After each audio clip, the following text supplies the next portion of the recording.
I had some requests to do this one before. People were telling me it's a good video, so we're going to check it out. The Tragic Life of Anduin Wrynn.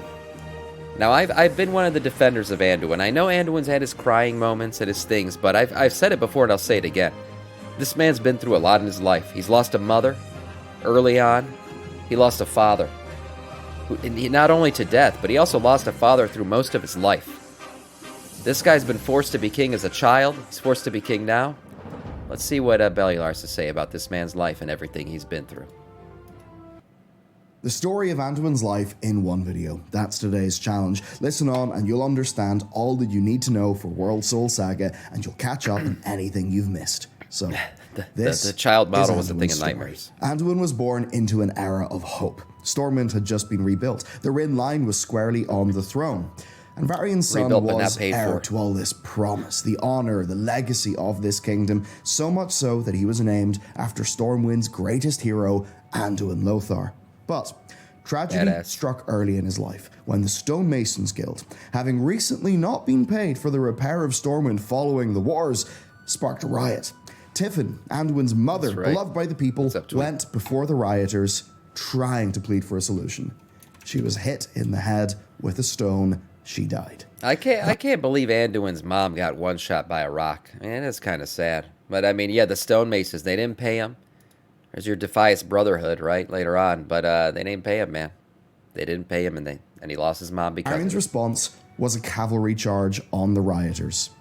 And that day, the Defias Brotherhood was born. That's right. And of course, today's sponsor. Get your Squarespace.com/Bellular Gaming. They love shipping new features, and there's two that combine perfectly that I think you should know about. Blueprint basically creates a custom template for you, where you basically, rather than picking a full template, you get a guided experience through all the core sections you might want in your website. You get to select what things you like. From there, you can easily add more pages to your site, select a color palette from all their fantastic presets, and then tie it all together with a great font. So essentially, by the end, you'll have your own custom Squarespace template that looks great and does exactly what you want. Use code Bellular. All you need to do is add your content, and that is where their other recent product launch, Fluid Engine, comes in, where of course the web can be hard. Often that means you can't lay out your website the way that you expect, right? Maybe if you're used to Photoshop and other apps. Fluid Engine is great for solving that problem. You can see it here, where once I upgrade to the content block, I can just lay out these elements with so much more flexibility, right? In a way that, of course, is mobile responsive. Cool. This is a killer feature that, combined with Blueprint,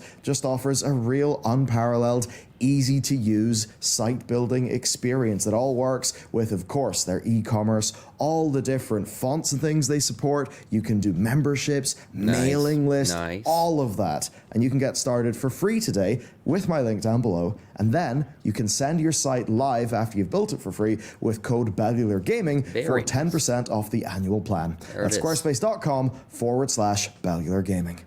The first time we interacted with Anduin as players, he stood beside Bolvar and Katrana Prestor in Stormwind Keep. Oh yeah, how could I forget this, man? Freaking, he trusted this lady. Turned out she was a dragonessy, man. Oh my god, man, Anduin's gotten shit on. Child. By this point in the timeline, Varian Wrynn had actually disappeared. All they knew is he went to a peace summit with the Horde, and he didn't come back. It was a good time. And painfully, Anduin's childlike hope is the very thing that inspired Varian to give Thrall's new Horde a chance. Unbeknownst to Anduin and others, there was in fact a snake at court. Katrana Prestor was not a noble. She was actually the Black Dragon Onyxia, and along with Nefarian, she planned to take over the kingdom. It was, in fact, her who had stopped payments to the Stonemasons, her who sparked the riots, who's even to say she didn't guide the hand that killed Tiffin Wrynn. Onyxia's goal at this stage was to sow chaos and weaken the throne. Her next step in this plan was the kidnapping of Varian Wrynn on his way to those peace talks. These acts would, of course, elevate Anduin to being the king, make Bolvar the regent, and the boy king. I mean, look at the three in this. This guy is now, Bolvar is now the freaking Lich King. She turned out to be a dragon, and Anduin, shit, he's been through everything since then. Wow, all three of these characters played a big role. And if you ever played back then, man, being a level like something 2, 3, 4 character, and then seeing this girl, seeing a Nixie all of a sudden in the throne room was the most confusing thing you'd ever see. I remember I was playing at one point and this happened, and I was like, "Oh my god, there's Dragon and Stormwind. What's going on?" But it was so cool and fun to actually see. Those live events were something that I feel like don't exist that much anymore. But this was always a fun event that when someone triggered it, everybody could get in and try to kill her. Good Allow times. her to get more control. Her Now, the visage story form of is Varian fine. Wryn is truly massive. Today, though, we're focusing on Anduin's perspective, because in those early years, it was him, Bolvar, Katrana, and essentially court life. Now, of course, over in Kalimdor, a gladiator going by Logosh had made a name for himself. Not that, of course, this would help our alliance cast much now. As it stood, Anduin lost his father, the kingdom was beginning to fray, its social fabric and institutions eroded by a black dragon plot. One day, just like that, Varian returned to Stormwind. The story provided was that the crown paid a massive ransom. In reality, that ransom went straight to Katrana. More resources that she could use to undermine the kingdom. Something, though, was amiss. This Varian was different. He was vain, arrogant, loose with coin, loyal to Katrana Prestor.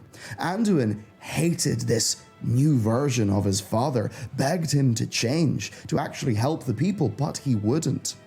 Little did Anduin know, the man in front of him... Hold on, I didn't know this. Katrina was... Whoa. Your beauty is like a lighthouse beacon. Hold on, she was trying to get laid? I didn't know this. Wasn't the full Varian. In fact, after the kidnapping, over in Kalimdor, botched magic had divided him into two. She was trying to get him. This man was a shade of Varian, one whose soul was sundered between everything noble, vicious, and uncontrollable, and everything weak, vain, and easy to manipulate. The noble, vicious, uncontrollable Varian went on to become Logosh, the gladiator. Right. Yeah. The other one, the worst of Varian, that is the man who returned home to be controlled by Onyxia. Anduin knew something was wrong, but he was helpless. What could a child do? How would he even be believed? By now, the kingdom's degradation was hastening. Things looked bad. However, one day, another strange man named Logosh, styled after the wild god Goldarin, appeared. A man forged in the gladiatorial pits of Kalimdor, now reunited with his memories and ready to reclaim his kingdom. Logosh was Varian Wryn. He revealed Katrana for the black dragon that she was, slew her guards, and forced her to flee. But at a very last moment, she kidnapped Anduin and flew him to her lair. Anduin did prove to be surprisingly... Hence Onyxia's lair, then we go in and raid. Wily for a young noble, immediately breaking free and hiding around the lair, waiting for help. Help that would come in the form of both halves of Varian fighting side by side to free him. And whenever Logosh was seemingly about to be killed by a magical blow, the other Varian stepped in to take the blow. Logosh did not want him to and tried to save him. This led to both of them being hit, and Onyxia's magic backfiring, reuniting the two Varians, merging each copy's sword to form Shalamayne. Of course, the sword that one of the coolest weapons in the game. Yes, this was the forming of Shalamayne, the remerging of his souls. Anduin wields today. And with that, Anduin still one of my favorite weapons in the game. With both sides reformed, you would think he would be at ease, but he was in fact not. This new Varian was also disappointing. Look at that Onyxia picture. Fierce, brutal, I see why Varian was which of course makes sense. Think about the Logosh side of his personality. Of course, like many young boys trying to step out of their father's shadow, the young Anduin defined himself as his father's opposite. Where Varian fought and brought war, Anduin made amends and fostered peace. With the return of Varian and the re-emergence of the Lich King, Bolvar and Varian left to fight in Northrend. Bolvar did not return. Of course, believing him dead, Anduin was devastated. Of course, Bolvar had kept Anduin right in Varian's absence, had been somewhat of a father figure throughout those years. Yeah. I'm sure this was a real hard moment for Anduin when Bolvar... But like the one thing that kind of disappointed me about Shadowlands was, for one, Bolvar kind of just was like somebody said, he's just a little side piece in the entirety of Shadowlands. He could have been so much bigger, so much better. He could have been a really cool Lich King. And then he's just kind of hanging out by the quest giving points, in Oribos, just standing there the entire time. And then Anduin's interactions with him never really happened. You have to understand, Bolvar, for most of Anduin's childhood, was like a father to him. And then, so, I mean, he trusted both of them. Eventually, he realized this was Onyxia, so really it was just Bolvar. That was the one person that helped him through his childhood. And yet there's really no interaction between them. You don't see much going on. Now, I know Anduin was in prison the whole time, but eventually he gets out, and there's still nothing. I think that could have been something really cool, some really cool dialogue between them that just never happened. Now, though, a somewhat older Anduin was beginning to understand his father. Should have played a bigger part for sure, That he wasn't an evil man, that he did what he did for reasons that he deeply felt were right. Varian, in turn, began to understand Anduin more, making him a diplomat for the kingdom and sending him to Ironforge.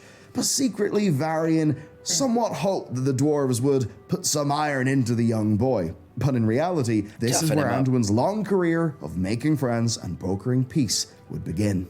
He grew close to Magni Bronzebeard. He was even there the day Magni was turned into a stone in an old earthen ritual. But the most important event was Anduin's first contact with the light. It was just a feeling at first, but he felt that destiny was calling him, and he thought that destiny was to be a priest of the holy light. Now, with Magni being a gemstone, Moira Thessarian, leader of the Dark Iron Dwarves, took over Ironforge. She pressed her son's rightful claim as emperor. In a power play, she took Anduin hostage, a move that enraged Varian so much. Damn, it's like the second time Anduin gets kidnapped. He's a hostage now again. Trial of the Crusader, I'm pretty sure that's the first time Anduin met Thrall. Was it? I know they interacted a lot, and there was interactions in Mists too, wasn't there? But the main connection to Thrall early on in WoW was through Jaina. Jaina was the main connection. She was the one who knew Thrall the best of all the Alliance characters. That he broke into Ironforge through the deep run tram and put a blade to Moira's throat. Even as hostage, Anduin begged for peace, defended Moira, and pleaded that technically she was right, and that Varian, human king, really had no right to do any of this. And the sides backed down. Compromise ended up saving that day, and the Council of the Three Hammers, the ruling body of the dwarves to this very day, was formed. And this is our first big example all thanks of to Anduin helping to broker a peace. Look at that. Anduin quickly became a diplomatic asset for Stormwind, and as the Cataclysm drew nearer, Varian was forging the Alliance into a unified military. The final component force to be folded into the new order were the Kaldori and their new allies, the Draenei. A summit was called in Darnassus, and Anduin got to walk amongst Azeroth's greatest. There, he found the prophet Velen, who stood in stark contrast to his father. Here was a man with ancient wisdom and a deep connection to the light. By the end of the summit, Anduin refused to return to Stormwind. He instead stayed with Velen and became more priesty. This is when Anduin went priest mode. I feel like Anduin's had some class changes over his life too, not just personal changes. I feel like now he's more like a retribution paladin with his dad's sword and everything. But back here, he was a priest. With Velen to study all about the light. Anduin spoke with the Naru in the Exodar and was even visited by them in his dreams. They told him that each life was a universe to protect. He has no light now. That's true. That's true. That life should be preserved at all costs. It will take some time, but that idealism would eventually be beaten and reforged into a different take on the character of Anduin. Still, even for Anduin, Velen was too far-sighted. In the face of Deathwing and the many problems that faced Azeroth right now, all Velen could do was think about the Burning Legion. So, Anduin took what he could from the Prophet and returned to Stormwind. Varian would continually push his son, eventually sending him to the Twilight Highlands, where Anduin revealed a Twilight's Hammer Spyring operating in Stormwind. It was no surprise overall to see Anduin in places like war councils by the time that Garrosh was given command of the Horde. Of course, this faction war had been declared in Undercity after Putris's betrayal at the Wrathgate, but it didn't truly begin until things properly broke down. Where this war truly began, though, was I would have liked to see Anduin's reaction. I don't remember any quest text revealing his reaction to the Wrathgate, but like I said, I mean, that was essentially his father figure dying. when the Wrathgate happened. Remember, everybody thought Bolvar died then. Nobody knew he hadn't died until he went and became the Lich King. And then he freaking told Tyrion. Right? He told Tyrion, it was like, literally, you can't tell anybody that I'm still alive. Just tell him that Bolvar died and the Lich King died with him. And yeah, I don't know, Tyrion must have spilled the beans or something, because everybody knew Bolvar was alive. Blockading the Night Elven coasts of He did do a good job of keeping that a secret. But the ultimate blow in that war would be the bombing of Theramore. After that, Jaina came to Stormwind. She demanded that the Alliance wipe all orcs from the planet. Anduin, yeah, this is when Jaina lost her shit. Even Varian did. She called Anduin a gullible child. But this led Anduin and Varian to understand something. Number one, they agreed. Number two, with Jaina, they saw that even the very best could be twisted by pain. And as this war blossomed, Anduin's diplomatic mission was run aground on Pandaria, where he quickly got himself... Funky Chicken, thank you for the follow. Welcome to our scourge. No one knew until Legion, when Death Knights knew, and Shadowlands, when everyone else knew. Isn't it? I don't know. Is that true? I don't know exactly when in the lore everybody found out that Bolvar was the Lich King. Tyrion, unfortunately, dies in the beginning of Legion. One of the weirdest deaths of a character I ever saw in the game. I was crazy. Tyrion got no love for his death. That was weird. The way he just died to a fucking early raid boss in Legion. But when exactly everyone found it couldn't have been after that, because Tyrion was dead, so he couldn't have told anybody. It must have been sometime before. Maybe it was the Death Knights. I don't know. We're going to blame the Death Knights for the secret getting out. Lost learning about the local culture. Pandaria is where we began our hunt for the White Pawn, SI7's codename for Anduin, and it's where players would start to meet and interact with the character a lot more. He met Ren Whitepaw immersing himself in Jade Forest life. He'd gotten so all the Order Hall stuff for that. We had to take a dream brew just to find him. SI7 demanded Anduin return to Stormwind, but Anduin was his own man now. Mind-controlling the SI7 agents with his priestly powers, he made his move, giving them the slip, determined to study the Veil of Eternal Blood. Anduin Jedi mind trick the SI7 agents? I had no idea about this. But all I remember about Pandaria is Anduin running around and like doing drugs with Rathian all over the place. This was interesting times for Anduin. These were his experimental teenage years. Blossoms, for he felt his destiny lay in these new lands.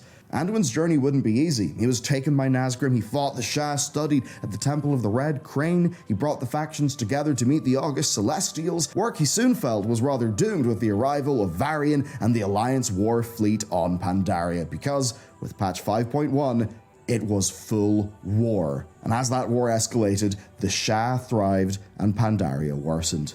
Anduin warns his father of this, that the Shah feed off anger and hate, but for Varian, it was a different situation, telling Anduin he fought out of love for what was right, not out of hate. And while the... Yeah, this is when Anduin became the peaceful man.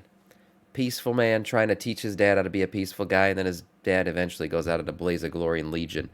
But here's the thing. I had no... So it does look like Tyrion forging, at least according to Google. Tyrion did tell Jaina and Anduin that Bolvar was the Lich King, but made him swear to secrecy. Okay, yeah, Scuffed. Yeah. The Pandaria days were an interesting one, and a lot of people didn't like Anduin's take on things, because remember, we were like in full-out war still with the Horde back then, when I say we, the Alliance. So, did Varian learn anything in the end? I don't know. Rathian sure learned a lot. He ate a freaking piece of an old god. Shah may have struggled to see that in all of his troops, and perhaps Anduin didn't fully understand his father. This was a lesson about the man that he would learn. Soon after the war escalated, the Divine Bell enters the story. This ancient artifact was very important to Pandaria, but for Anduin, it would be a chance for heroism. After a long storyline involving Jaina purging Dalaran, and honestly, a bit of a political thriller going on, the showdown happened. Garrosh... Honest question. Did Jaina and Khadgar go at it? Did they do it? That's what I wanted to know all along. No? They never did? That's too bad. The showdown happened. Garrosh was right about to ring the bell, which would have unleashed a Shah calamity. Anduin pleaded with him, tried as hard as he could. but failed. Seeing no other option, Anduin stepped in front of the war chief and begged for an end to the madness. Striking the bell with the harmonic mallet, he managed to turn the chaos of Garrosh into pure harmony. While Garrosh's plan had been thwarted, Garrosh didn't take the point. He crashed the bell down on Anduin, crushing him and fully believing it a killing blow, letting us live so that we could go and tell Varian that his son was dead. Garrosh, of course, wanted Varian to get angry, wanted him to start being rash and make mistakes. Anduin, as we know... Garrosh did nothing wrong, man. He's just trying to be, he's just trying to be a Horde war chief. He's just trying to be the best Horde war chief he could. Survives. He spent time in the Tavern of the Mists healing his wounds, where he would strike up a friendship with Rathian, a mysterious, arrogant young black dragon fresh in the scene with strong opinions about where the world should go. And despite being very different, the two did form that friendship. They were both smart, they both held long conversations, chewed the fat, they got to know each other. And through our time with Rathian, we would learn a lot. We would see him eat the heart of Lei Shen, absorb a fragment of Aman'Thul, and even alert us to the final Titan, Azeroth. To him, as a black dragon, all that mattered was saving the world. Unfortunately for us, he was rather extreme. And Anduin would prove useful to his plan. The Alliance won a decisive victory at the Siege of Orgrimmar. In the throne room, as Varian stared down the Horde leadership, he had a chance to end them. Such a great cutscene. Anduin went to his side, begging for the Horde's life. Varian said he was going to do what a king must. Pragmatists may have argued to dismantle the Horde, but ultimately what we saw is a Varian who had learned from his son. This peace Mistake. Should have ended the Horde right there. Been a king. Anduin messed it up. Broadly speaking, last.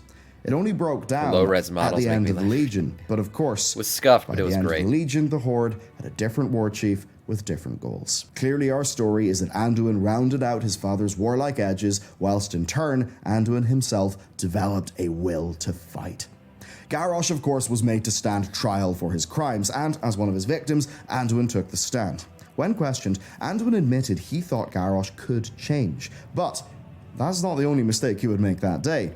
He also invited Rathian to the trial, and it was Rathian who broke Garrosh out of chains, split the timelines, and sent him to Draenor to kick off the Iron Horde. Anduin never made it to Draenor. He didn't take part in that. We forgave Rathian kind of quick on that one. He did kick off an entirely new war. Allowing Garrosh to get away and all that. I mean, Jesus, Rathian, man. And then we're just buds with him in freaking in Dragonflight now. He really did mess shit up. Mufasa told Simba, "You don't just kill your enemies in cold blood like that." Well, he should have at least crippled them. That's all I'm saying. But he was at the forefront of Alliance diplomacy against the Legion's return. He didn't go to the Broken Shore either. Rather, he nervously waited to hear from Varian, who, along with Sylvanas, was charging headlong into a suicidal attempt to stop the Legion. Varian died to Felguard spears and Gul'dan's magic. Anduin see the difference between the Horde and Alliance right there? Horde see the end coming. What do? Retreat. Right? Even the leaders. Alliance see the end coming. What do? Charge into battle. Charge into battle. Knowing that this is the end. And Gul'dan's magic. Anduin I know Anduin did call Varian did call a retreat at the time, and he only went back in because he realized the ship wasn't going to go down if he didn't. So I'm just messing. But still, the heroicness of this moment, one of the greatest moments in WoW history. Now was not only King of Stormwind, he was also High King of the Alliance. The amount of responsibility on his shoulders was absurd. Faction war was not the immediate concern, but with Sargeras' defeat and the emergence of Azerite, everything changed. The destructive potential of this new material spurred on fears the other side would weaponize it, thrusting By the way, I did want to say, what happened to these big hero moments, man? I feel like we don't get any more of these. There's no more of this. There's no more of like a blade going out in a blaze of glory, blades swinging, blood flying everywhere, demons getting their heads chopped off. Like, what a great moment this was. This was Warcraft. Now, instead, we got expansions ending with a bunch of visage-formed dragons holding each other by the frontal tails, saying, this is a time of friendship. We're getting our powers back. What a time, what a difference. What a difference, what a different game this was. Shoulders was absurd. Spurred on fears, the other side would weaponize it, thrusting the world into a situation that soon would spark into all-out war. A war that, largely told via command table text, was described as one of Azeroth's most brutal. No matter what Anduin did during this time, people died. His decisions had consequences. Send a fleet to Lordaeron. Can I just say one thing? BFA, actually a great storytelling expansion. Probably the best we've ever had in terms of like storytelling and everything that happened. And that, man, it was a good time. It was a good time. And like we look back, really what screwed BFA was Azerite armor. Azerite armor completely scuffed that entire expansion up, and they had to like fix it the entire time. So that made island expeditions fell away and all the other stuff because they had to fix Azerite armor. And they should have gotten that fixed because people literally told them in beta that this thing's scuffed and it sucks and you got to get it fixed. It is what it is, but BFA had some good storytelling, man. It really did. The Horde can get Zandalar. Tell Tyrande to have caution, get Teldrassil burnt down. Many decisions he would make, counsel he would give, would feel right at the time, but would only lead to death. A tug of war was reflected in his advisors. Velen, who taught him about the light, but was perhaps too far-sighted and cautious, and Gen, who was a warlord turned worgen with anger issues. Those old men had some influence. Anduin, though, had his own way, and throughout the war, he used his knack for connection to bring peace.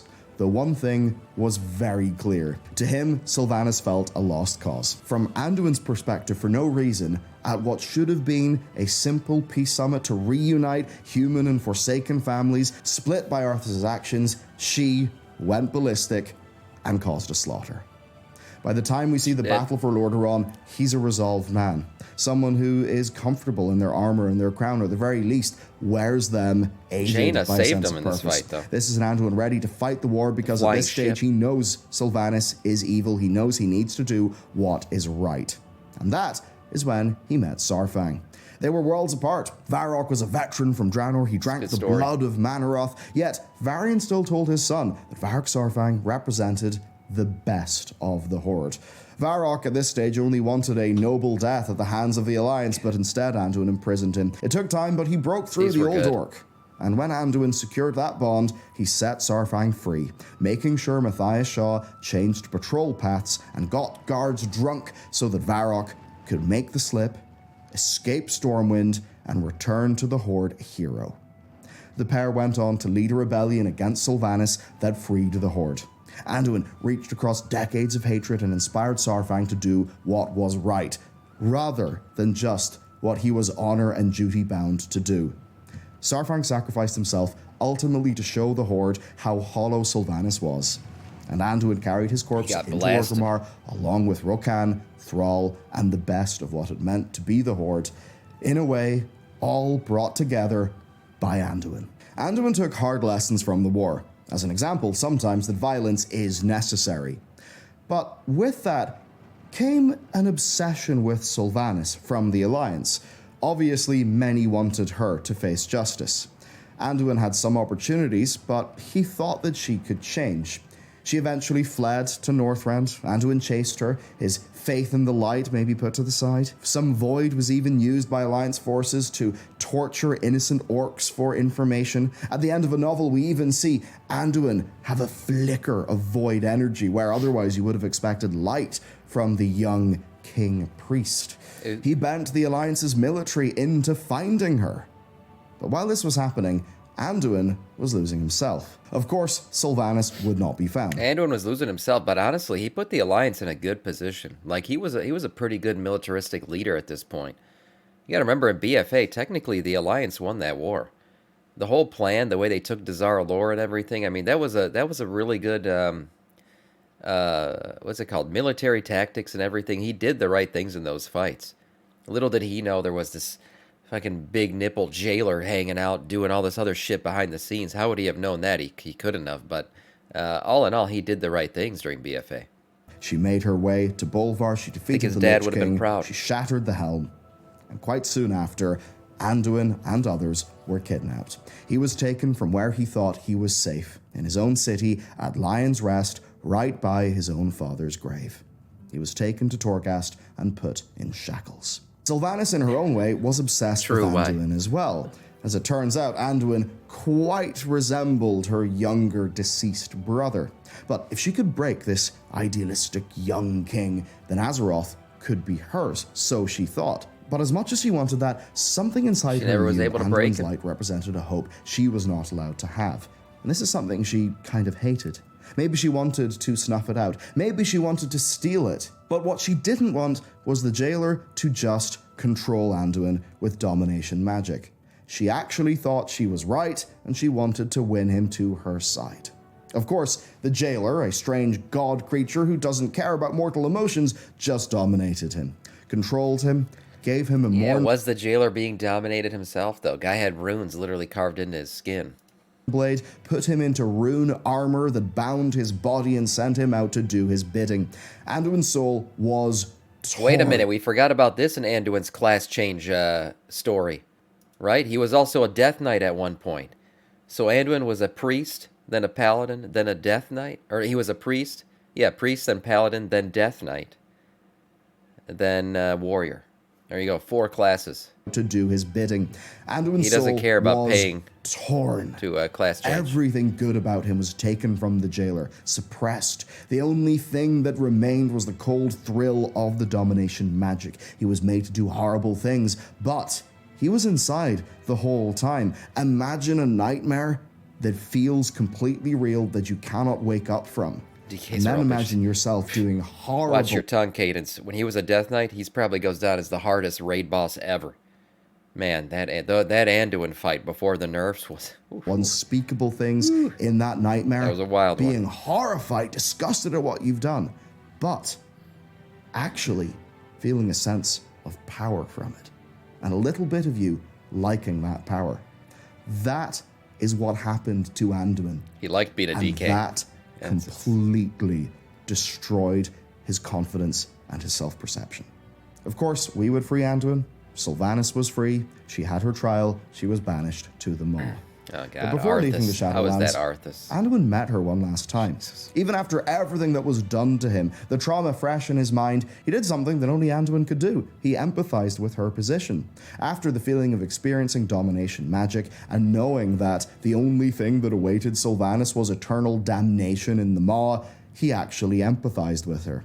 Her actions were wrong, but he still saw the wounded, afraid woman under all the Banshee's bluster, and while it was via different means, we should also remember that she was living under a similar situation to Varian's father all those years ago.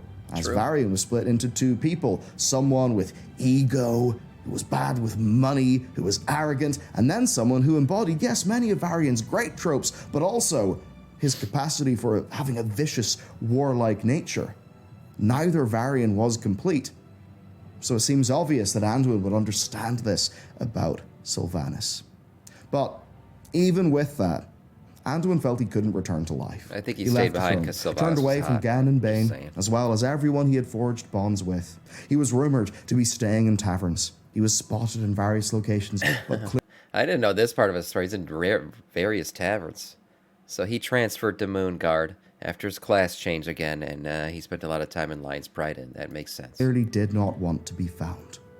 Then the vision started. Not long after the defense of Emirdrasil, a voice began to call out from the heart of our world, a voice that eventually would drive him to Silithus, where he would meet Thrall and where destiny would step back into his life, setting us up for the World Soul Saga and the new, more gristled, struggling through his problems Anduin that we see in the key art for the War Within. And with that, I'm excited to see where Anduin goes going forward. The story of Anduin. If you've not really known what's been up with this character, if you missed an expansion or 2, if you're a newer player to the game, you don't know the old lore from the comics, like with Varian Split, I hope today's video has been enjoyable and helped you understand what's going on in the game. So, that's it for me. Thank you very much for watching.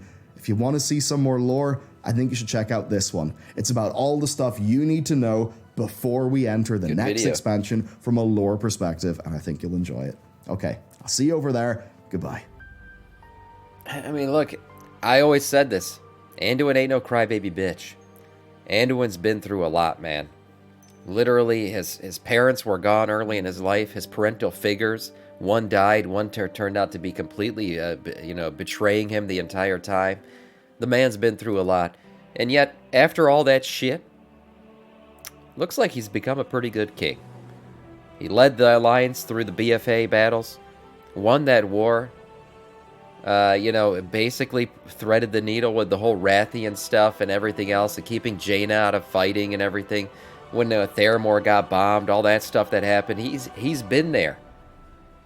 Playing both sides, making sure that unnecessary battles didn't happen, and he's been manning up. And after everything that happened, guy freaking got turned into a Death Knight, dominated to the, domination magic, corrupting him, all that stuff. When the call came again for the war within, he answered. He answered. He's coming back, and I think I'm really excited to see what happens with him going forward. I'm excited to see where Anduin's lore goes. And I think we're gonna see the true, I know we've said it before, but this will be the true revelation of Manduin.